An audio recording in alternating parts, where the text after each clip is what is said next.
Do I dare disturb the universe? In a minute there is time for decisions and revisions, which a minute will reverse. For I have known them all already, known them all. I've known the evenings, mornings, afternoons. I have measured out my life with coffee spoons. I know the voices dying on the dying fall beneath the music from a farther room. So how should I presume? And I've known the eyes already, known them all.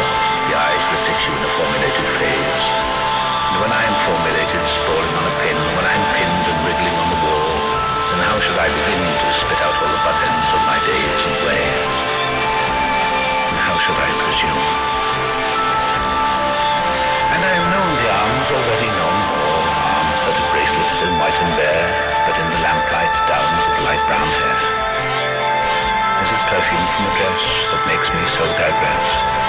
Arms that lie along a table or wrap about a shawl. Should I then presume? And how should I begin?